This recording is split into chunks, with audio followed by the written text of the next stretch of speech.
કચ્છ જિલ્લાના છેવાડા વિસ્તારોમાં બંધ થયેલા સરકારી દવાખાના અંગે સ્ટોરી રિપોર્ટ બાય કરણ વાઘેલા, ભુજ। અત્યારે આપણા કચ્છ જિલ્લાના જે છેવાડાના વિસ્તાર છે એમાં ખાસ કરીને લખપત અને અબડાસા તાલુકાના જ્યાં પીએસસી સબ સેન્ટરો ચાલુમાં હતા, ત્યાં મોટી એક જીએમડીસી આવેલી છે।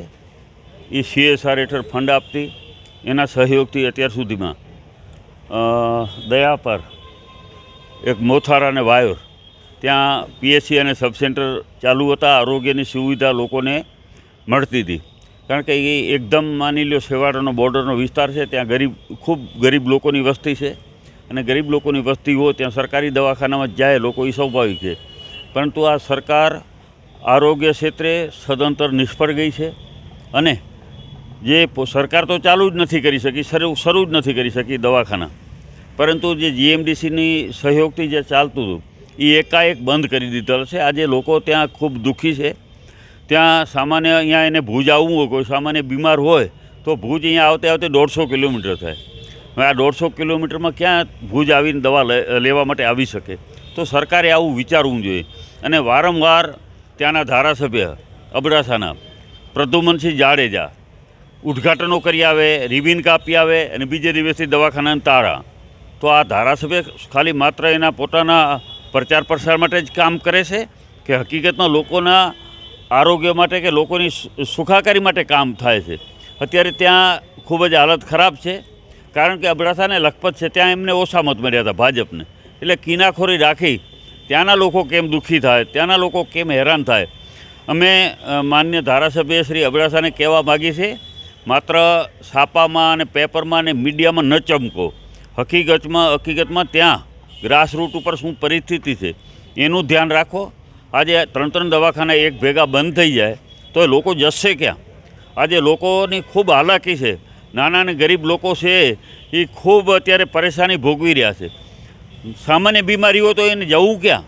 જો સરકારી દવાખાના ત્યાં ન હોય, કોઈ સ્ટાફ ન હોય, કોઈ ડૉક્ટરની ભરતી ન થાય, માત્ર સરકારમાં રજૂઆતો કરી છે, સરકારને જાણ કરી છે, આવા નિવેદનોથી નહીં ચાલે। ત્યાં અમારે સરકારને અમે ચેતવણી આપીએ છીએ, તાત્કાલિક ત્યાં જે હોસ્પિટલો બંધ કરી છે એ પુનઃ ચાલુ થાય અને જે પીએસસીઓ મંજૂર થઈ ગઈ છે ત્યાં તમે સ્ટાફ તો મૂકો। તમારે આ સરકાર છે શેના માટે કામ કરે છે? લોકો માટેના કામ નથી, માત્ર તાયફાઓ કરવાના છે। મેરા મલાખરાન તાયફા એ ભાજપનું કામ છે। હકીકતમાં જે મૂળ કામ થવા જોઈએ, શિક્ષણની વાત હોય, આરોગ્યની વાત હોય, રસ્તાઓની વાત હોય, લોકો કેટલા અત્યારે હેરાન ને દુઃખી છે। તમે નાનકડા કામમાં ઉદ્ઘાટન કરવામાં માહિર છો, પણ મૂળભૂત સુવિધાઓ છે જે આપવાની સરકારને ફરજ છે, ત્યાં તમે ક્યાંક ને ક્યાંક ગંભીર બેદરકાર છો।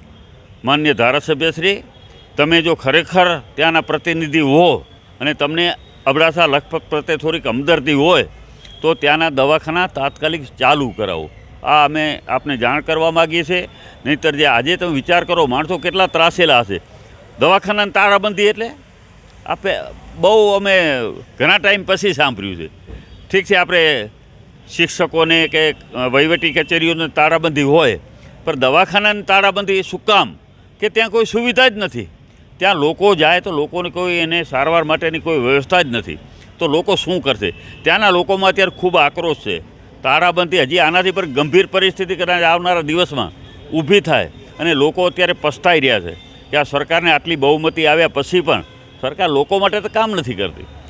સરકાર માત્ર પોતાના પ્રચાર પ્રસાર માટે કામ કરે છે। તો વહેલી તકે ત્યાંની આરોગ્યની જે પરિસ્થિતિ છે એમાં સુધારો, દવાખાનાઓ છે એ ફરીને ચાલુ કરો, ત્યાં સ્ટાફ પૂરતો મૂકો અને આટલા બધા દૂરથી વિસ્તાર જિલ્લા મથકે કઈ રીતે આવી શકે આનો વિચાર કરી અને તાત્કાલિક આના ઉપર કાર્યવાહી થાય એવી અમારી માંગણી છે। આભાર। શું તમને ખબર છે, ડેન્ગ્યુ તાવ એડિસ ઇજિપ્તી મચ્છરો દ્વારા ફેલાય છે। એડિસ ઇજિપ્તી મચ્છર દિવસે કરડે છે। આ મચ્છર ઘરમાં જમા થયેલ પાણીમાં ઉત્પન્ન થાય છે। આ મચ્છર ઉત્પન્ન ના થાય એના માટે શું કરવું જોઈએ? દર રવિવારે માત્ર 10 મિનિટ ફાળવીએ અને મચ્છરોને ઉત્પન્ન થતા અટકાવીએ।